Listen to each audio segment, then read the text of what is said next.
بسم اللہ الرحمن الرحیم۔ دوستو بھائیو، اس دنیا میں ایمان لانے کا مقصد کلمہ لا الہ الا اللہ اور اس پر ڈٹے رہنے کا مقصد یہ ہے کہ انسان اللہ رب العالمین کی خوشنودی اور اس کی رضامندی اور اپنے خالق سے انعام و اکرام کو پانے کے لیے اپنی زندگی کو اللہ عز و جل کی مرضی اور اس کے منشا کے مطابق، دین توحید کے مطابق عمل صالح کرتا ہے، تاکہ اللہ رب العالمین کے یہاں وہ بدلہ پائے جس کے لیے اللہ رب العالمین نے اعمال کو ہمارے اوپر مقرر فرمایا ہے۔ اور اللہ کے نبی صلی اللہ علیہ وسلم کی حدیث ہے، جو حضرت معاذ سے پوچھا کہ جانتے ہو اللہ تعالیٰ کا حق بندوں کے اوپر کیا ہے اور بندوں کا حق اللہ تعالیٰ کے اوپر کیا ہے؟ تو انہوں نے کہا اللہ اور اس کے رسول بہتر جانتے ہیں۔ تو آپ نے فرمایا اللہ تعالیٰ کا حق بندوں کے اوپر یہ ہے کہ اللہ رب العالمین انہیں جہنم میں نہ ڈالے، جو لوگ اللہ تعالیٰ کے ساتھ شرک نہ کریں، اور بندوں کا حق اللہ تعالیٰ کے اوپر یہ ہے کہ اللہ رب العالمین وحدہ لا شریک کی عبادت کریں اور اس کے ساتھ کسی بھی قسم کا شرک نہ کریں۔ تو آدمی جو شرک نہیں کرتا وہ جنت میں جائے گا۔ تو آئیے جنت کی ضمانت کی کچھ صفات جو اللہ تعالیٰ نے سورہ مومنین کی ابتدا آیتوں میں بیان فرمائی ہیں، اور یہ 10 آیتیں ہیں اور اس میں 7 صفات موجود ہیں۔ آئیے ہم دیکھتے ہیں۔ اللہ تعالیٰ فرماتے ہیں سورہ مومنین کی ابتدا میں قد افلح المؤمنون الذین هم فی صلاتهم خاشعون، یقیناً ایمانداروں نے نجات حاصل کر لی جو اپنی نماز میں خشوع اختیار کرتے ہیں۔ یعنی نماز میں خشوع اور خضوع اختیار کرنا یہ پہلی صفت ہے آدمی کی جنت کی ضمانت کے لیے۔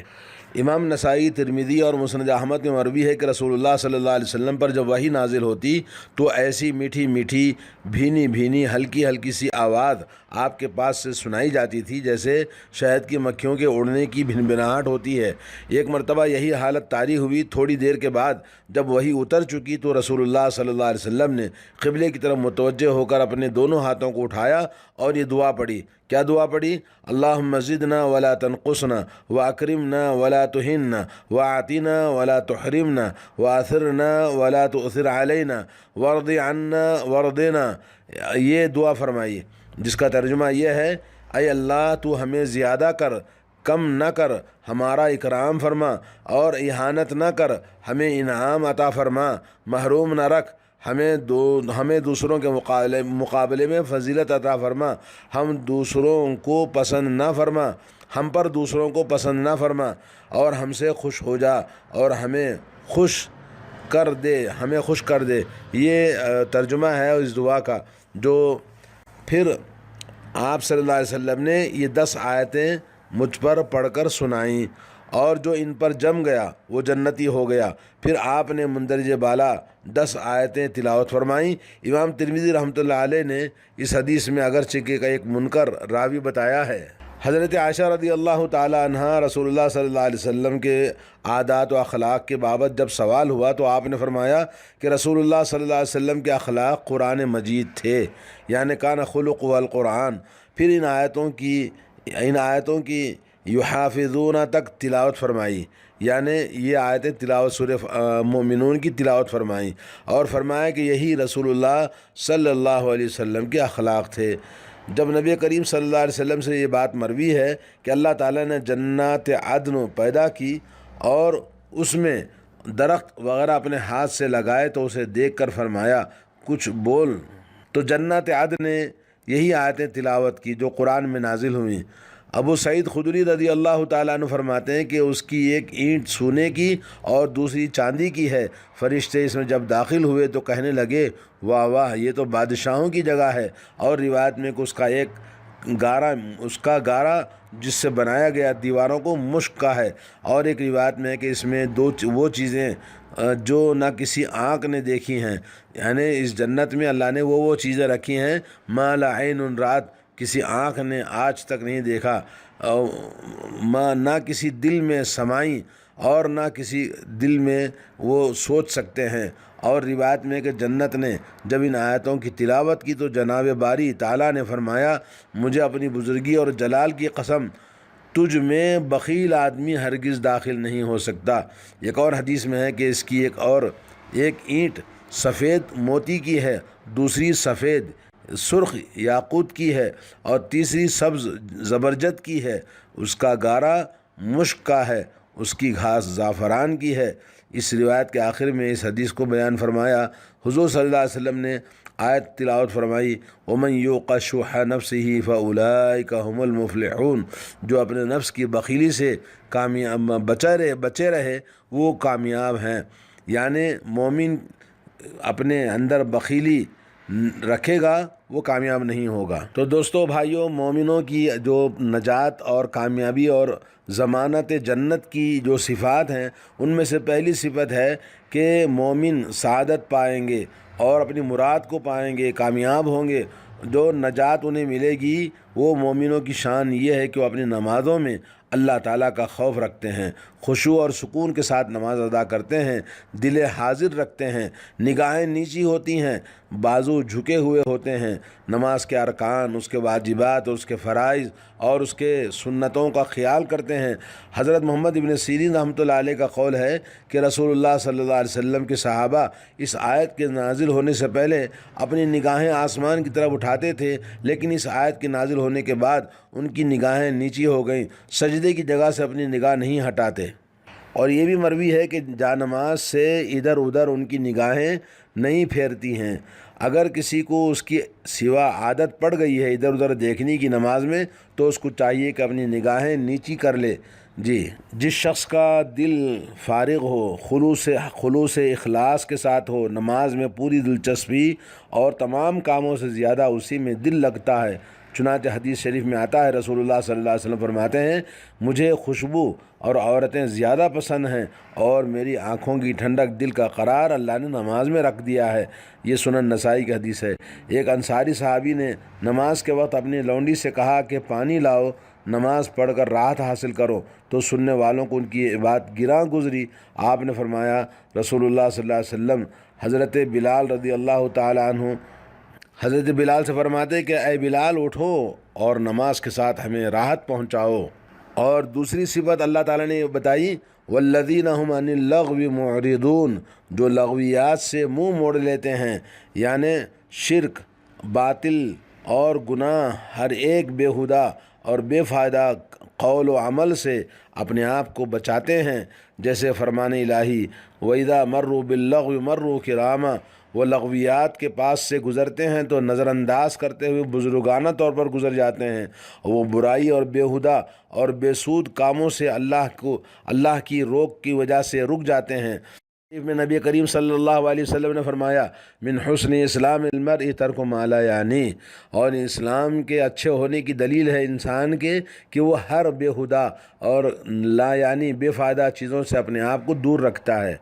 اور تیسری صفت اللہ نے بتائی، والذین هم للزکاة فاعلون، یہ مال کی زکوٰۃ ادا کرتے ہیں۔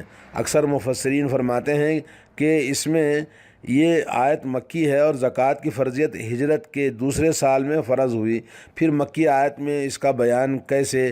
اس کا جواب یہ ہے کہ اصل زکوٰۃ تو مکے میں ہی واجب ہو چکی تھی، ہاں اس کی مقدار، مال کا نصاب وغیرہ یہ سب احکام مدینے میں مقرر ہوئے۔ دیکھیے سورہ انعام میں بھی اللہ رب العالمین نے اسی طرح فرمایا، وَآتُوا حَقَّهُ يَوْمَ حَصَادِ، یعنی کھیتی کٹنے والے دن اس کی زکوٰۃ ادا کر دیا کرو۔ اور یہ بھی معنی ہو سکتے ہیں کہ مراد اس سے زکوٰۃ سے یہاں نفس کی زکوٰۃ، شرک و کفر اور میل کچیل سے پاک کرنا ہے۔ جیسے اللہ تعالیٰ کا فرمان ہے، قد افلح من زکاہا، جس نے اپنے نفس کو پاک کیا اس نے فلاح پالی، اور جس نے اسے خراب کر دیا وہ نامراد ہوا۔ یہی ایک اور قول اللہ کے ارشاد میں ہے، وَوَيْلٌ لِّلْمُشْرِكِينَ الَّذِينَ لَا يُؤْتُونَ الزَّكَاةَ، یعنی کہ وہ بربادی ہے مشرکین کے لیے جو اپنے نفس کو پاک نہیں کرتے توحید سے۔ آیت میں دونوں چیزیں مراد ہو سکتی ہیں، ایک مراد نفس کی پاکیزگی اور شرک و کفر سے، اور دوسرا اس کے ساتھ معنی یہ ہے کہ زکوٰۃ کو بھی ادا کرنا۔ فی الواقع مومن کامل وہی ہے جو اپنے نفس کو بھی پاک رکھے اور اپنے مال کی بھی زکوٰۃ دے۔ اور مال کی بخیلی کرنا اسلام میں، جیسا کہ ابھی اوپر سنا آپ نے، بخیل آدمی جنت میں نہیں جائے گا، اور بخیلی اسلام میں منع ہے۔ اللہ کے راستے میں خرچ کرنا، جیسے نماز بدنی عبادت ہے، زکوٰۃ مالی عبادت ہے، اور قرآن مجید میں 80 سے زیادہ مقامات پر نماز پڑھنے اور زکوٰۃ ادا کرنے کا حکم دیا گیا ہے۔ نمبر 4، چوتھی صفت یہ ہے کہ اپنی بیویوں اور ملکیت کی لونڈیوں کے علاوہ دوسری عورتوں سے اپنے نفس کو دور رکھتے ہیں، یعنی اپنی خواہشات نفس کو صرف بیویوں کے لیے اور اپنی ملکیت کی لونڈیوں کے لیے استعمال کرتے ہیں، یعنی حرام کاری سے بچتے ہیں، زنا، لواطت وغیرہ سے، بے حیائی سے اپنے آپ کو بچاتے ہیں۔ ہاں، ان کی بیویاں جو اللہ نے ان پر حلال کی ہیں اور جہاد میں ملی ہوئی لونڈیاں جو ان پر حلال ہیں، ان کے ساتھ ملنے میں ان پر کوئی ملامت اور حرج نہیں ہے۔ جو شخص ان کے سوا دوسرے طریقوں سے یا کسی دوسرے سے اپنی خواہش پوری کر دے وہ حد سے گزر جانے والا ہے۔ حضرت قتادہ رحمۃ اللہ علیہ فرماتے ہیں، ایک عورت نے اپنے غلام کو لے لیا اور اپنی سند میں یہی آیت پیش کی۔ جب حضرت عمر کو معلوم یہ ہوا تو آپ نے صحابہ کرام کے سامنے اس معاملے کو پیش کیا۔ صحابہ کرام نے فرمایا کہ اس نے غلط مراد لیا ہے۔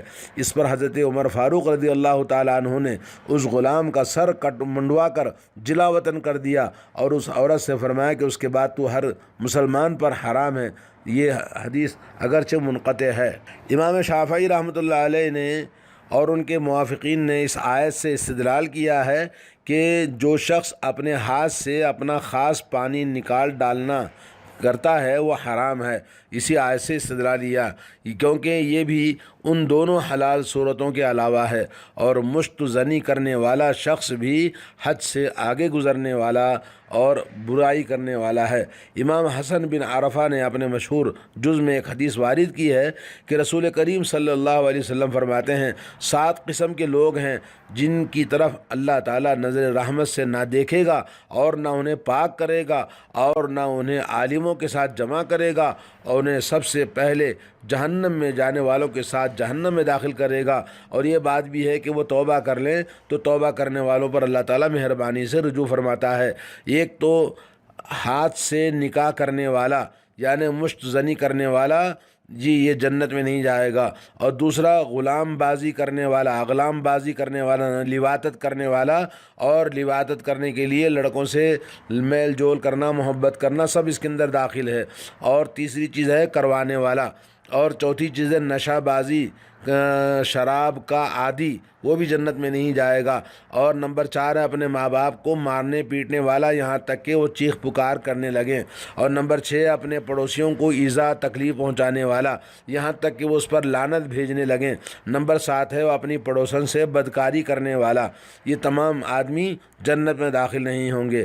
تو دوستو اس طرح سے ہمیں اللہ تعالیٰ سے ڈرنا چاہیے۔ اور نمبر 5 اور نمبر 6 صفت اللہ نے بتائی، والذین هم لاماناتهم وعہدهم راعون۔ فلاح پانے والے مومنوں کی صفت امانتوں اور وعدوں کی حفاظت کرنے والے ہوتے ہیں، یعنی وہ اپنی امانتیں اور اپنے وعدے پورے کرتے ہیں، امانت میں خیانت نہیں کرتے بلکہ امانت کی ادائیگی میں سبقت کرتے ہیں، وعدے پورے کرتے ہیں۔ اس کے خلاف عادتیں منافقوں کی ہوتی ہیں۔ رسول کریم صلی اللہ علیہ وسلم فرماتے ہیں، منافقوں کی 3 نشانیاں ہیں، جب بات کرے تو جھوٹ بولے، جب وعدہ کرے تو وعدہ خلافی کرے، اور جب امانت دی جائے تو امانت میں خیانت کرے۔